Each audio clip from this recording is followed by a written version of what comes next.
This is ATN Global News. First, the headlines. Court stops APC Congress. Ariwola retires as CGN. Child protesters to courts for Lana. NBC secures 10 billion naira expansion. Court convicts president over vote delay. Danjuma unveils Falconet squad. Cardi B denies bleaching.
Rivers State High Court sitting in Port Harcourt has granted an ex parte order restraining national leadership of the All Progressive Congress led by the chairman Abdullahi Umar Ganduje, the secretary Sarajuddin Ajibola Basiru from going ahead to conduct planned ward local government and state congress scheduled to hold on 11th, 16th, 26th October 2024. Defendants in the suits filed by Peter Ohochukwu and Haja Ndidi Chukuma are APC Inspector General of Police, Nigerian Police, and the Independent National Electoral Commission. Justice Godwin O. Olo, in his ruling on the ex parte motion, also restrained the defendants either for themselves, their men, officers, or agents from conducting, supervising, holding, monitoring, or in any other manner conduct election to make up Rivers State Executive Committee. Justice Olo, who insisted that his ruling is based on the merit of the application and oral application by the plaintiff counsel, Collins DK, also restrained national leadership of the party against any plan to suspend the Emeka Beke-led executives of the party in the state. The court also restrained the national chairman of APC, the secretary, and the APC from doing anything to interfere in the activities of elected executive of APC in the state led by Emeka Beke, pending the hearing and determination of motion on notice for interlocutory injection, while presiding Judge Justice Olo thereafter adjourned till 9th of September 2024 for hearing of motion on notice. Analysts has lauded the Tony Okocha-led committee for its proactiveness and formidability as an opposition to keep democracy alive. Speaking on Atlantic Television Network program Open Conversation, a political analyst, Asim Adams, stated that democracy without opposition is like a dead horse. A democracy without an opposition, a virile opposition, is a dead horse. So if, he has come up and constantly so, he has been there, putting his foot on the gas pedal, trying to pick, very graciously, germanely, and at the same time constructively engaging the ruling party in Rivers State on where they have gone wrong, etc., as the case may be. Ndamzi Ekula also highlighted several reasons why RSIEC could not comply with existing stipulations of the law on issues relating to the conduct of local government elections. The law says RISEC should notify political parties 3 months to the expiration of the tenure, and the election should hold 21 days to the expiration of the tenure of the local government chairman. But in this case, it never happened because it was practically impossible then to hold elections. And That necessitated the House of Assembly to extend the tenure of the local government. This is coming as the All Progressive Congress, loyal to the sacked caretaker committee chairman, Chief Tony Okocha, has announced that the party will not participate in the October 5th, 2024 local government elections. Niger Delta Volunteers has issued a 21-day ultimatum to the Presidential Amnesty Program to address injustice allegedly meted out to repentant militants in Akwa Ibom State. A statement by the group's leader, General Epo, and the Director of Information and Communications, Major General Henry Okon Etete, in Uyo, the state capital, alleged that former agitators who were enlisted and properly documented as beneficiaries of the PAP have not been benefiting from the monthly stipends and training. The group threatened to embark on mass action in the state and other locations in the region if their complaints are not addressed. They also alleged the former agitators from the state are treated as inferior to their counterparts in other Niger Delta states. Nigerians for the Hunger Protest Day 5. Akwa Ibom State Chief Judge Justice Ekaite Fabian Obot has freed a total of 44 inmates from the correctional facilities in the state. The freed inmates comprise 2 females and 42 males of different age brackets who were accused of minor crimes, and the outcome is one of the CJ's 2024 first inspection visit to the correctional centers in the state. 6 inmates regained freedom in Ikot Abase, 5 in Eket, 11 in Ikot Bene, while 24 inmates, including 2 females, were freed in Uyo. Justice Obot, before granting them pardon, went through all the case files and observed that most of the beneficiaries' period of stay in the center without trial was enough punishment for the minor offenses such as stealing of palm fruits, cassava, and assault, among others, which they were accused of, and ordered that they be released unconditionally. Some others were released on compassionate grounds and want of prosecution, while the chief judge charged them to go home and be of good behavior. While in his remark, the state controller, Ezugo, thanked the chief judge for her consistent visit to the facilities and the goodwill she has extended. Analysts has conducted the recent victory forecast of the APC in Abia State by the Deputy Speaker, House of Rep. Benjamin Kalu. Speaking on Atlantic Television Network program ATN Politics, a socio-political analyst, Michael Gabriel, said Benjamin Kalu's statement is undemocratic considering the active performance of the incumbent governor, Alex Otti. Is that statement coming from a public office holder who is holding an exalted office in the land is an undemocratic statement. Reason being that we have barely finished the elections that brought them into power, and the governor in question is performing, for crying out loud. If you look at the trajectory, you will see that in the next 4 years, Abia State will never be the same. Even the lives of the citizens of Abia State will not be the same from what we are seeing.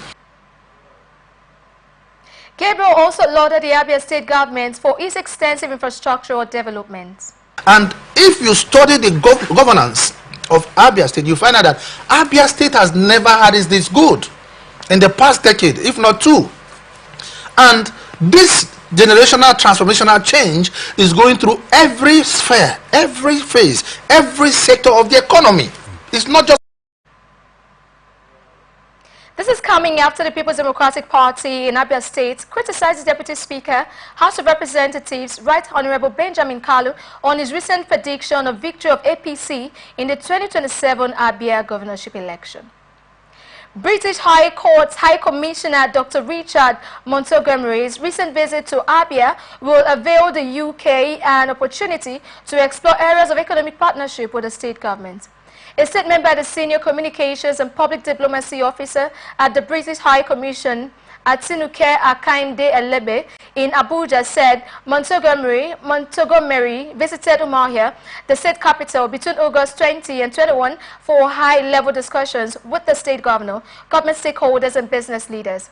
According to her, during the 2-day visits, the High Commissioner and the Abia State Governor, Alex Otti, discussed opportunities that would be beneficial to the state and the UK. She said the High Commissioner and the Governor attended the graduation ceremony of the state-level Inclusive Digital Transformation Program funded through the UK's Digital Access program, adding that the program was designed to bridge the digital skills gap by delivering relevant and applicable digital skills for the state civil servants. The communication officer, Montgomery, visited the Geometric Power Company, met the team developing the Abia Innovation Industrial Park and the Abia Chamber of Commerce, and also toured an industrial fair showcasing small and medium-scale manufacturers and discussed opportunities for growth and partnership with UK businesses where possible. Enugu State Police Command has arrested a total of 123 suspects within July and August this year. This was disclosed by the Commissioner of Police in the state, CP Kanayo Uzebu, during a parade of some of the suspects at the State Command headquarters. He told journalists that several discriminating exhibits were recovered during the operations, while many of the suspects have been arraigned in court and remanded in Nigerian Correctional Custodian centers, adding that a summary of the feats achieved by the police within the period showed that 123 suspects were arrested, 19 abducted and kidnapped victims were rescued. The CP also used the opportunity to dispel the rumored kidnapping of some persons around the Enugu State College of Health Technology, Oji River, and commended the Enugu State government under the leadership of His Excellency Dr. Peter Mba for taking the bold and pragmatic steps of demolishing houses and facilities used in harboring and perpetrating acts of abduction and kidnapping in the state. He said the numerous criminal suspects were nabbed for the offenses of murder, armed robbery, kidnapping or abduction, rape or defilement, vandalism, as well as stealing, unlawful possession of firearms and ammunition, cultism, among others.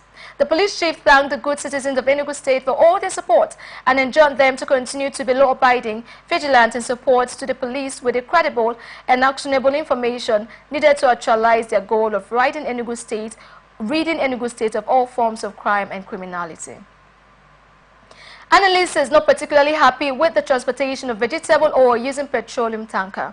Speaking on Atlantic Television Network program Blowout, a political analyst, Ekie, frowned at the illicit acts by the vegetable company as well as accusing the individuals involved of a planned genocide.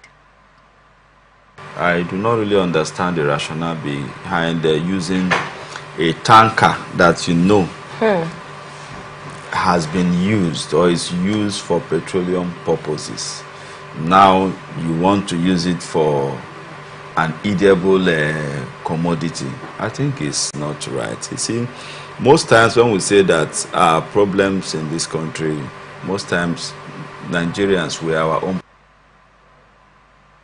Ekie urged Nigerians against illegal actions capable of ruining the health of the citizens. No government that put the oil now, that vegetable oil, inside the tanker. Yeah. It's not the governor, it's not Mr. President. It is somebody who just have a position in the company, who watched and supervised this kind of negative actions towards our health. So I think this kind of lifestyle will not take us anywhere. While we are condemning the activities of government, let us also see how we checkmate what we do. This is coming as the National Agency for Food and Drug Administration and Control has intercepted 3 petrol tankers trucks in Apapa, Lagos, suspected of being used to transport crude edible vegetable oil. Ekiti State Governor Biodu Ayebanji has installed a new Alararomi of Alararomi Ekiti in Ijero local government area, Oba Babatunde Adebumi Babalola, with a charge to citizens to abstain from actions that could trigger bloody chieftaincy squabbles in any of the communities.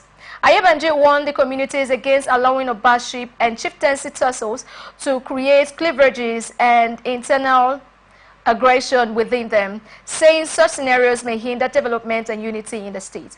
The governor gave the charge in Araromi Ekiti while presenting the staff of the office to Oba Babalola from Odimulele ruling house, adding that the seat became vacant following the demise of Oba Caleb Adoye from the Falomo ruling house, and on November 18, 2021, after which Oba Babalola was picked in a rigorous and fiercely contested election process from the Odimulele royal dynasty.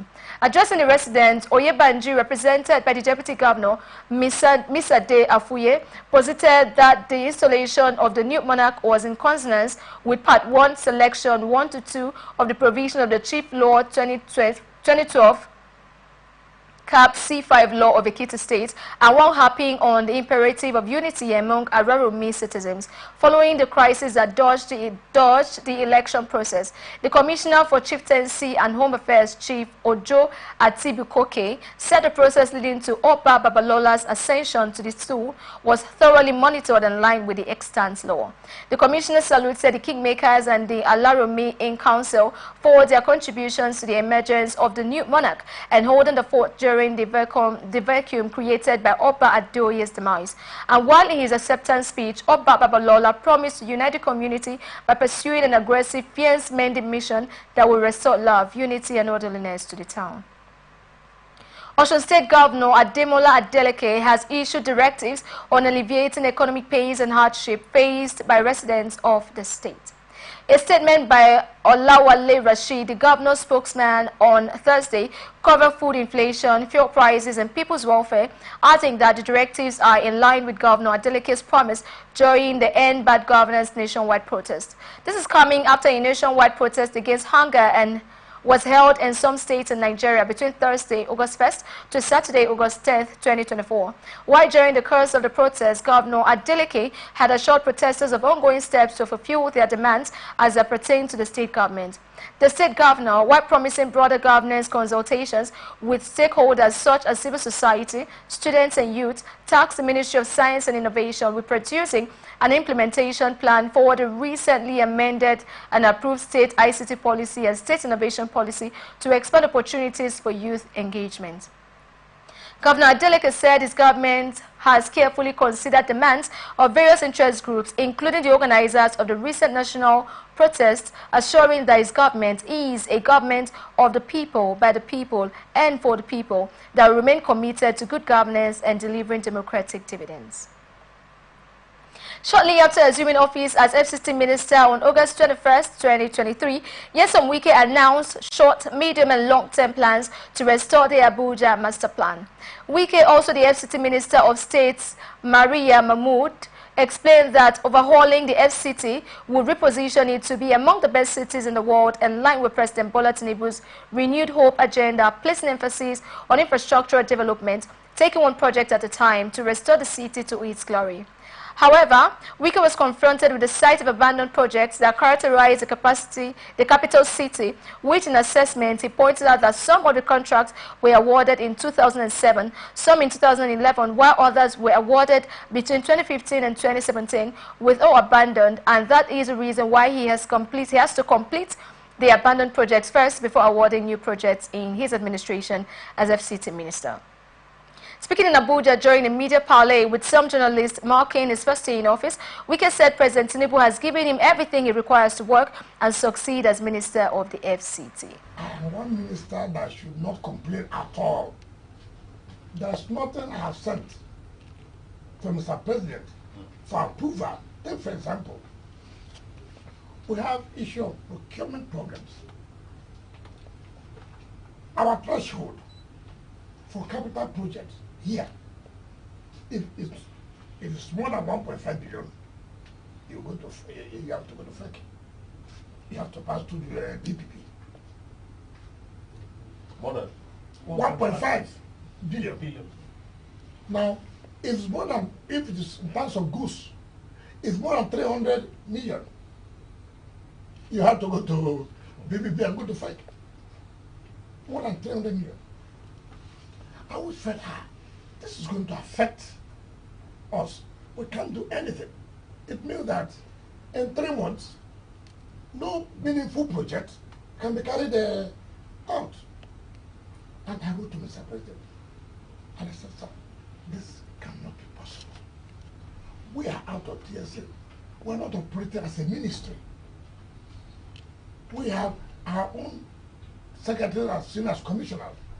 We have FCT Executive Council, just like we also have our Security Council meetings.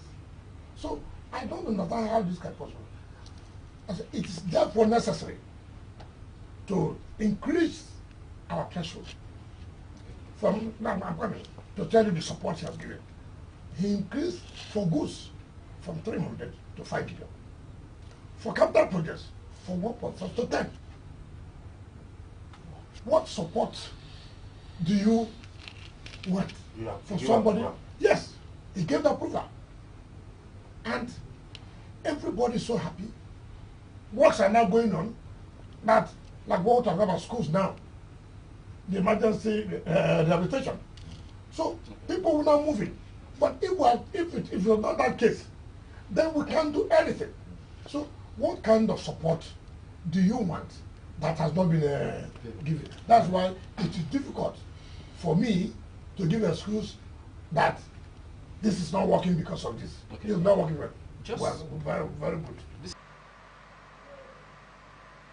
The FCT minister, who described the ongoing provision of infrastructure in the FCT as a revolution, said it could not have been achieved without the strong leadership and backing of the president, adding that the road project, when completed, would help to decongest the Abuja city center and improve the lives of residents in the satellite towns, as well as encourage agricultural activities.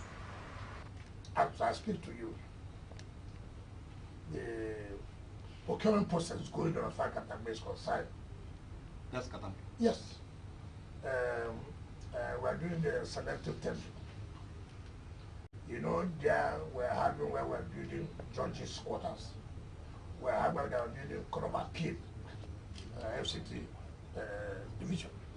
So we're carrying out massive infrastructure in terms of road and Katambe.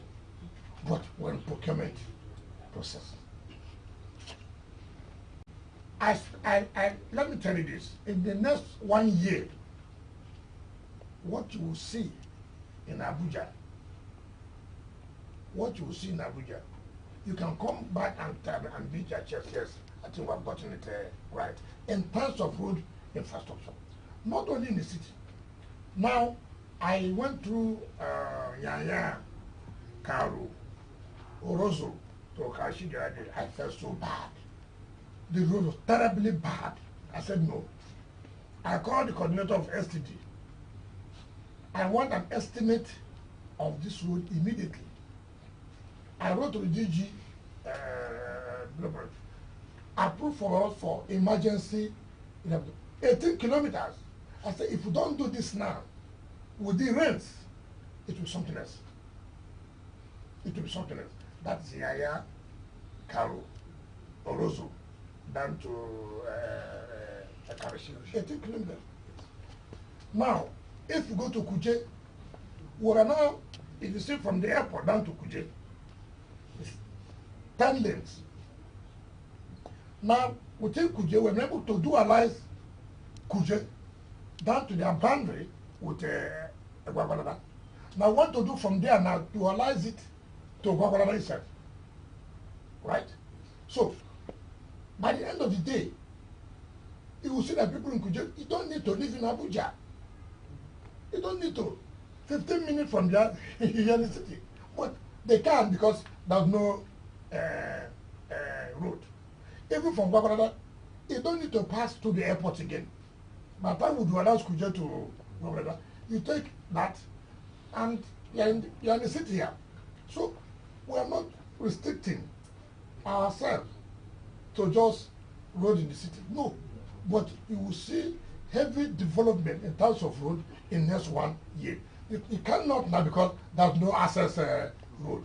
So access road is key in order to reduce the housing deficit. Which you're already on top of. That's what we're doing now. Okay. So that's what we're doing. So it's for our own contribution.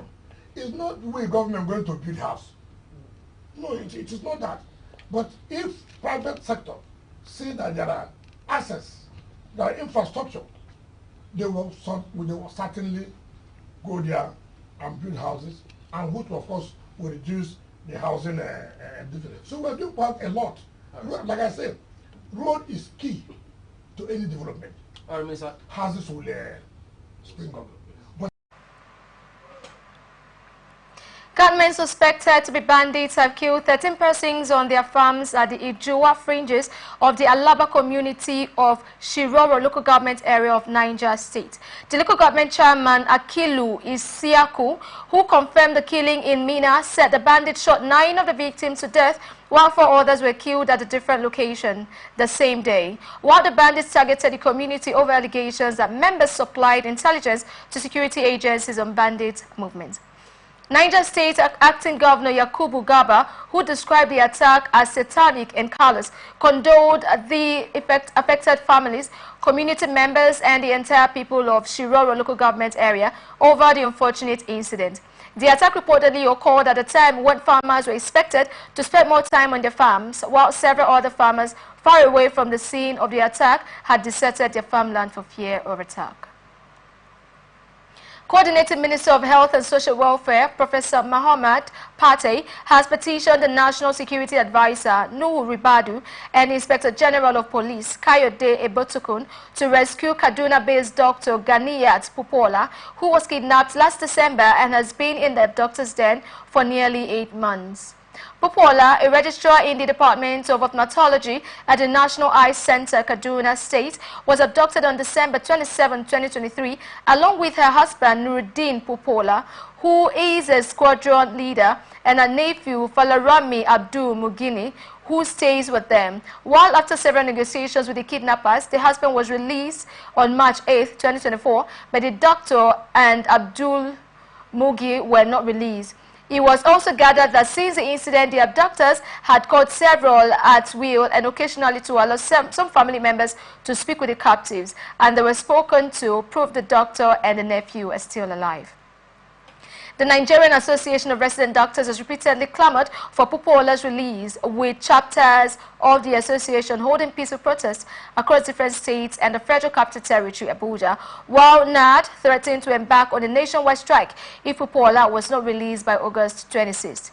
A letter dated August 12th with the Health Minister, Pate, sought the intervention of the NSA, Malam Nuhu Ribadu, and the IG, Kayode Betukun, to rescue the abducted medical doctor. Nigerian Army has promised to investigate alleged killing of the 3 locals and 1,000 cattle in Kaduna State by soldiers. This is coming after villagers in Sabon, Bernin, Igabi, local government of Kaduna State, had accused soldiers of killing 3 persons and over 100 cows during an incident at a local cattle market on Sunday. Reacting to the development in a statement, Major General Oyema Wachiku, Director, Army Public Relations, said the incident will be investigated, adding that the Nigerian Army, which is constitutionally mandated to protect lives and property of the citizenry, cannot tolerate doing otherwise.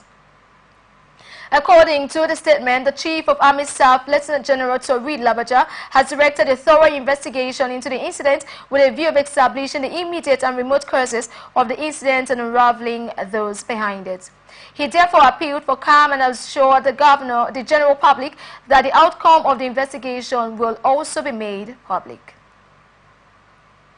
Operatives of Kaduna State Police Command have rescued no fewer than 30 kidnapped victims and fought several bandit attacks in a series of operations carried out across the state.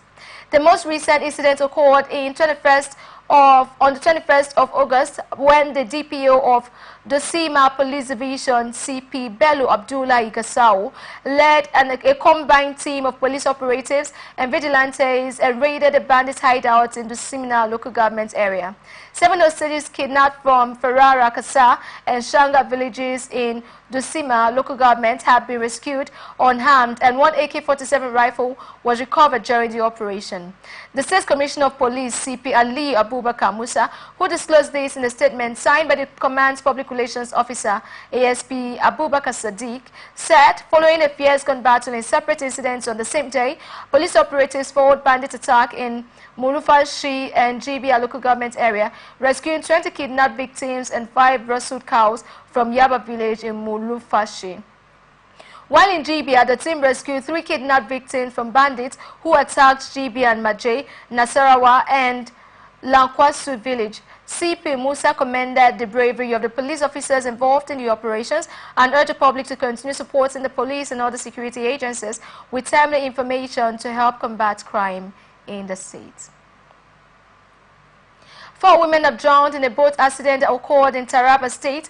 The incident, which took place in River Benue in Taraba, occurred in Mayo Renowo area of Adokola Local Government Council.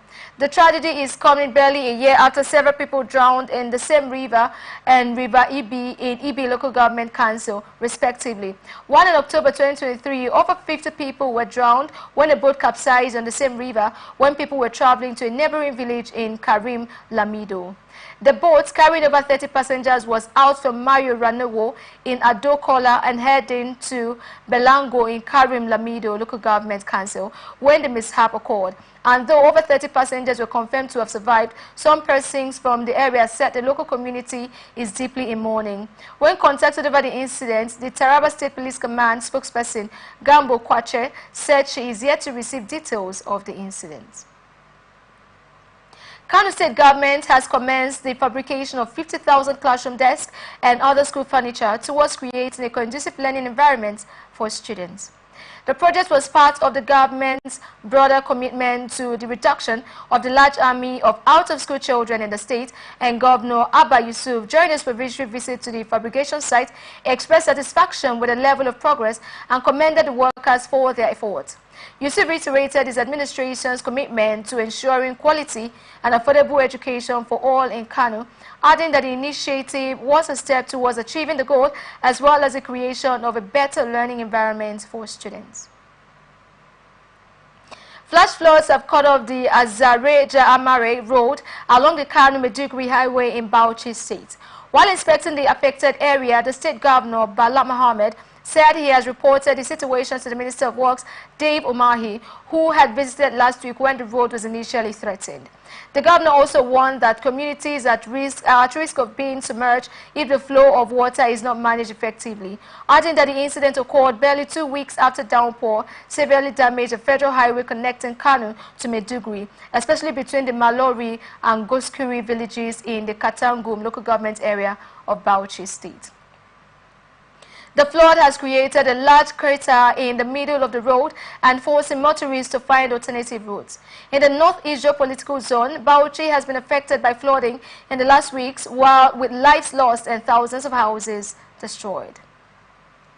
Northern Senators Forum has condemned the murder of the Sakin Gobi of Gatawa district in Sokoto State, Alhaji Isa Mohammed Bawa, by bandits. This is coming after the Sakin, who was abducted alongside his son by bandits few weeks ago, was killed after the payment of 60 million naira ransom, and his son was released. A statement by his chairman, Senator Abdulaziz Musa Yadua, sympathized with the family of the deceased and urged security agencies to bring the perpetrators of the dastardly act to justice.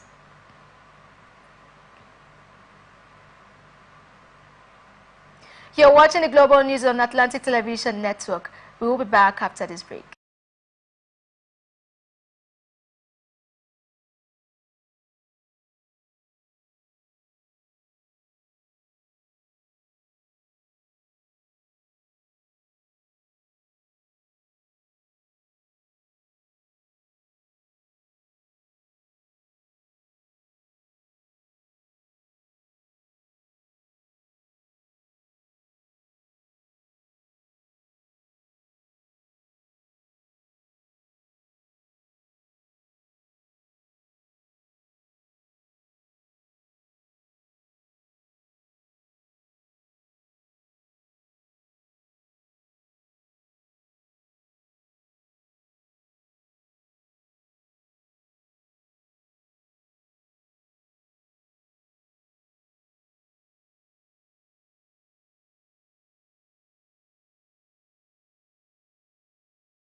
Welcome back. This is the Global News and Atlantic Television Network. Now to the rest of our stories. Stranded foreign scholars under the federal government's bilateral educational agreement scholarship have written President Bola Tinubu over their withheld 14-month allowances. The letter, dated August 20, 2024, was signed by the Union of all the Scholars in Hungary, Morocco, China, Serbia, Algeria, Venezuela, and Russia, adding that the bilateral educational agreement scholarship is for the purpose of education exchange between Nigeria and the partnering countries. The Federal Scholarship Board is supervising the scholarship under the Federal Ministry of Education, who are currently stranded in Russia, Morocco, and Algeria, among others. While the scholars had also been owed for several months, with a number of them confirming to that they have resorted to taking loans to survive. The ministry attributed the allowance cut to economic crisis, adding that the government's decision to slash the scholars' allowances and promises to pay the outstanding owed was contained in the memo signed by the director of the Federal Scholarship Board, Ndajiwo H.A., on behalf of the Minister of Education, Professor Tahir Aman. 22nd Chief Justice of Nigeria, Justice Olukayode Ariwola, has retired from service. Ariwola's retirement followed his attainment of 70 years and was born on 22nd August 1954. This is coming after on 22nd November 2011, he was elevated to the bench of the Supreme Court and was appointed substantive CJN on 27th June 2022, and Ariwola was appointed CJN following the resignation of Justice Tanko Mohammed. Justice Ariwola was formally confirmed Chief Justice of Nigeria by the Nigerian Senate on 21st September 2022, an event of Ariwola's retirement and ongoing at the Supreme Court, while there are indications that Justice Kudirat Kekere Egun will replace Ariwola as the new CJN. Attorney General of the Federation and Minister of Justice, Prince Lateef Fabemi, has warned that the federal government would not tolerate the subversion of a democratically elected government under whatever guise. Fabemi affirmed that the government will promote and uphold the fundamental rights of all citizens, but insisted that any fraction or breach of the same rights by any person or organization under any guise except as stipulated by the Constitution would not be condoned. The AGF also said the present administration has a clear mandate of the people and can only be changed at the end of its tenure as prescribed by the Constitution. Fabemi, who disclosed this at a valedictory court session in honor of the Chief Justice of Nigeria, Justice Olukayode Ariwola, who retired on August 22nd, having attained the mandatory retirement age of 70 years, said, any other mode or attempt to change a democratically elected government, except as provided by the Constitution, is nothing but a clear case of treason and subversion of democratic governance. The AGF said the laws of the land have made copious provisions on how to deal with treasonable acts, stressing that the full wrath of the law would catch up with such treasonable felonies, and reassured that the federal government is irrevocably committed to massively changing the course of narratives within the country's justice sector. Apex Igbo Social Cultural Organization, Ohanaeze Ndigbo Youth Council Worldwide, has expressed concern over the spate of kidnapping in the southeast. The group's worry comes amid the escalating cases of kidnapping across the 5 southeast states. A statement by the national president of Ohanaeze Ndigbo Youth Council Worldwide, Mazi Oku Nnabuike, urged the governors of the 5 states to sit up and tackle the scourge headlong, adding that the Apex Igbo Social Cultural Organization, Ohanaeze Ndigbo Youth Council Worldwide, has expressed concern over the spate of kidnapping in the southeast. Oku, who said the surge in kidnapping and other criminal activities was worrisome, also said it had become a nightmare to travel through most of the roads and commended the Enugu state government over the demolition of properties being used by kidnappers, stressing that such a move would serve as a deterrent to others who may allow their property to be used for nefarious purposes. 2023 presidential candidate of the Labour Party, Peter Obi, has advised the federal government to handle the allegations leveled against the president of Nigeria Labour Congress, Joe Ajaero, with extreme caution. This is coming after the police summoned Ajaero for questioning over a case of alleged criminal conspiracy, terrorism financing, treasonable felony, subversion, and cybercrime. And Obi, while reacting to the police invitation to Ajaero in a post via his official X handle, said the invite should not be unexpected given the sensitive position the NLC leader occupies. He said the alleged infractions listed on the letter of invitation are weighty, with no clarity on the circumstances, and also wondered if the authorities are attributing these allegations to personal conduct or responsibilities devolving on Ajaero as a leader of NLC. Federal Ministry of Education says the federal government is working to avert another strike by the Academic Staff Union of Universities. Rising from East National Executive Council meeting held at the University of Ibadan, ASU said he had given the federal government a 21-day ultimatum to meet his outstanding demands or lecturers would go on strike. Speaking at a press briefing at the Michael Okpara University of Agriculture, Umudike, Abia State, ASU President Professor Emmanuel Osadeke insisted that lecturers would be forced to embark on another strike except the federal government meets their demands before the expiration of the 21-day ultimatum. The ASU president, who spoke on the outcome of the meeting, said the agreements reached with the federal government had not been implemented, and also highlighted on the continuous issues, including emergency revitalization fund of the public universities, payment of outstanding earned academic allowances, and release of withheld salaries, promotion arrears, and third-party deduction of members, and regretted the stoppage of illegal recruitment, purification of public universities, and abuse of universities laws, regulations, and processes, a removal of universities from the Treasury single account, and new IPPIS vis-a-vis to herald the autonomy of universities in the country. He said the Academic Staff Union of Universities held its National Executive Council meeting at the University of Ibadan, where the union undertook a comprehensive review of the outcomes from its engagement with the federal and state governments on various outstanding issues that have encumbered the development of Nigerian universities and hindered university workers' drive to reposition them for the transformation of Nigeria.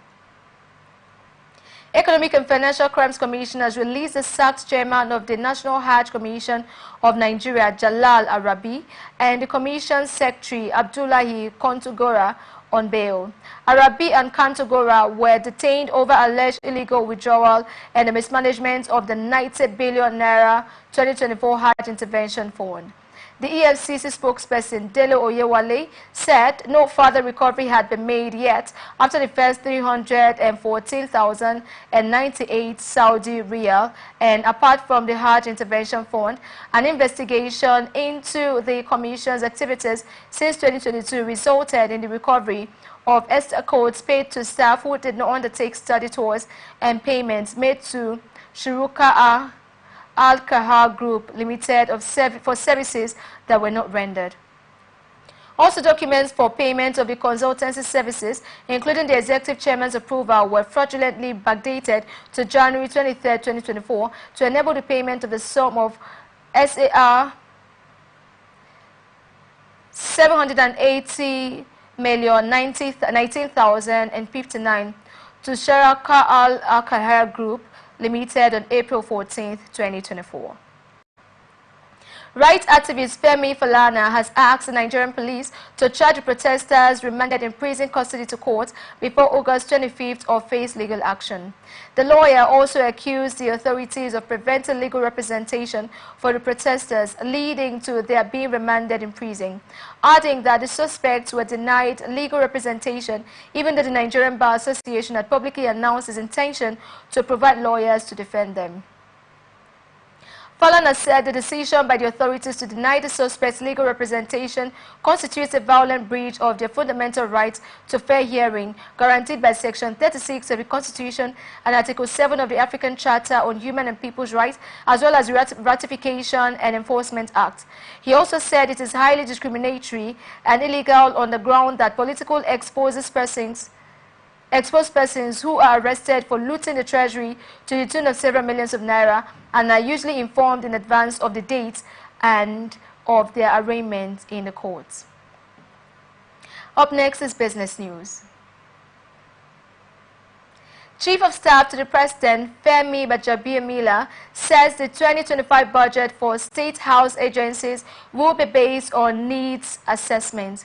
Gbajabiamila made this known while speaking with journalists in Abuja following a one-day fact-finding tour of some government agencies under the supervision of the State House, adding that the development was to ensure that funding allocated to agencies was based on actual requirements. Earlier, in separate interactions with heads and staff of the agencies, the Chief of Staff pledged that the presidency would ensure better welfare and working conditions for staff within the agencies under the supervision of the State House, and urged the staff of these agencies to embrace innovation, excellence, and professionalism while supporting their chief executives to succeed. Gbajabiamila said the importance of transparency in the procurement process, which is critical to upholding the administration's commitment to good governance and accountability. Central Bank of Nigeria is seeking for business activities in Nigeria's economy to improve in the next 6 months. This is according to July's Business Expectations Survey report released by CBN, said that the growth would be driven by Nigerian services and agriculture sector, adding that the sector with the highest prospect for employment is the agriculture sector, followed by the industry and services sectors. The Apex Bank report said that insecurity, interest rate hikes, insufficient power supply, and high taxes impeded business activities in July 2024, while the respondent firms expect the exchange rate to depreciate in all review periods except the next 6 months. However, they expect the borrowing rate to rise in all the period under review, while the CBN recently reintroduced the publication of key economic reports to foster accountability in Nigeria's economy.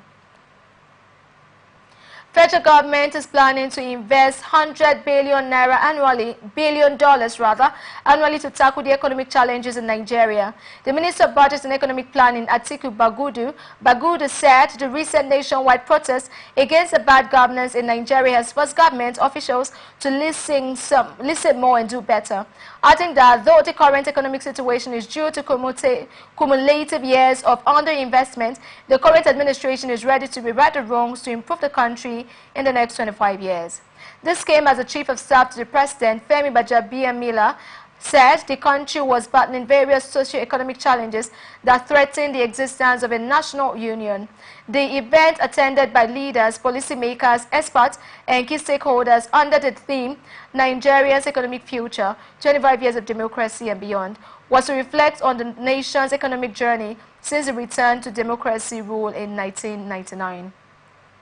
In his address at the event, Bagudu said the federal government was targeting $100 billion annual investment to boost the Nigerian economy, while highlighting the root cause of stunted national growth, adding that some public funds were needed to address the country's priorities.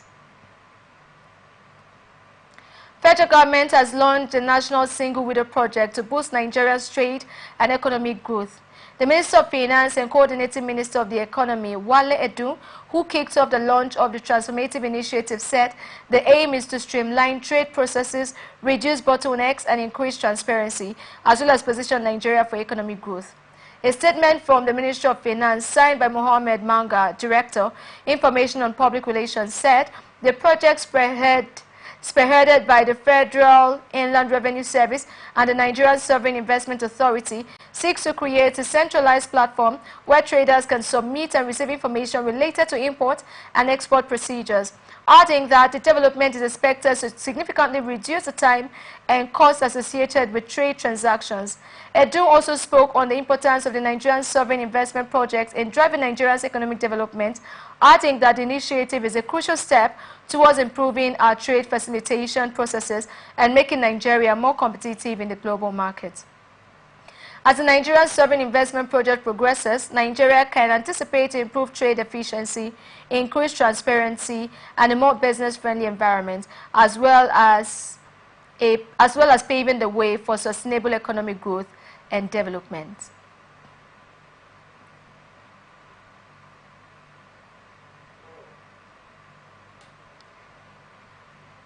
The National Broadcasting Commission has secured a nationwide expansion of digital television coverage, fueled by 10 billion naira grants provided by President Bola Tinubu. NBC Director General Charles Ebube, who discloses during a joint press conference in Abuja, alongside Executive Vice Chairman of the Nigerian Communications Commission, Dr. Aminu Maida, said digital terrestrial television services have already been launched in 8 states, and the new phase will extend coverage to every corner of Nigeria using satellite technology. The 10 billion naira grant, described as crucial for kickstarting the process, and marks the first phase of a broader initiative to transition the country to full digital broadcasting, while the funding comes as part of a larger effort by federal government to reinvigorate the digital switchover project, which has faced significant challenges since its inception in 2016. The switch from analog to digital broadcasting, initially rolled out in Jos Plateau State, has been hampered by various obstacles, but the recent financial backing aims to overcome these hurdles and accelerate nationwide rollout.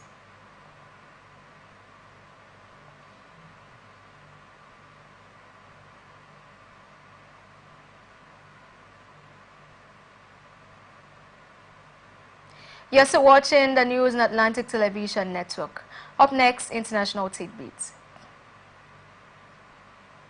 International Organization for Migration has appealed for $18.5 million to fund the response to the spread of mpox across the Horn, Eastern and Southern Africa.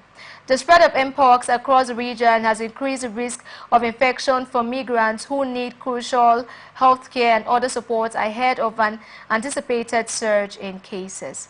A statement said migrants and other marginalized and highly mobile populations, including those uprooted from their homes by natural emergencies and conflicts, were far more prone to infection, adding that they were far prone to infection because of poor living conditions and the significant barriers many often encounter in seeking help.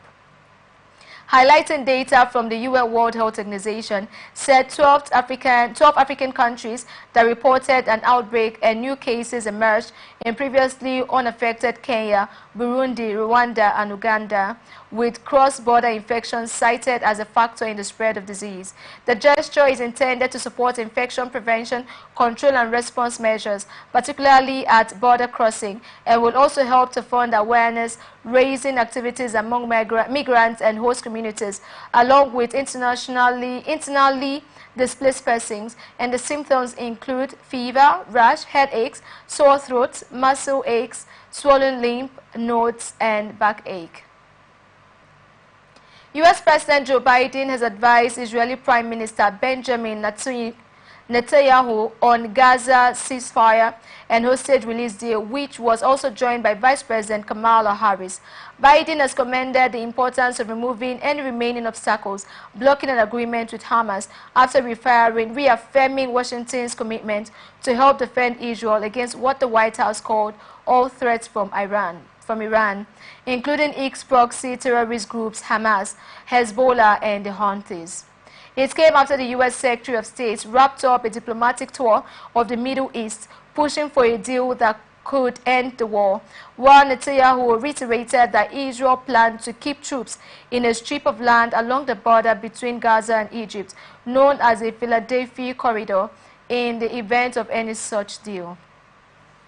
The issue has become a key sticking point, with Hamas so far insisting on the total withdrawal of Israeli troops from Gaza, while Egypt also opposes the presence of the Israeli troops along its border with Gaza. This is coming after the U.S. Secretary of State Antony Blinken said Israel had agreed to a U.S. bridging proposal after a 3-hour meeting with Netanyahu in Jerusalem. Bangladesh government says extensive flooding in the eastern parts of the country has left 2 people dead and about 3 million stranded. It said heavy rains and water surges from upstream hilly areas caused local rivers to burst their banks, leading to widespread flooding, while senior government officials Ali Reza, said over the past 3 days, rescuers have evacuated about 75,000 people to safety out of estimated 2.9 million affected by the floods. The flood waters have submerged homes, cropland, and roads across vast areas east of the country, while a railway official, Mohammed Menuruzaman, said authorities have suspended railway services between the capital Dhaka and port city of Chattogram as many sections of the railway tracks are submerged. Footage shows army troops and volunteers from the Bangladesh Red Crescent Society rescuing flood-affected people by pulling them onto speedboats from chest deep water in a remote village. The Bangladesh weather officer said while some areas are still experiencing heavy rainfall, it is expected to cease by Friday morning.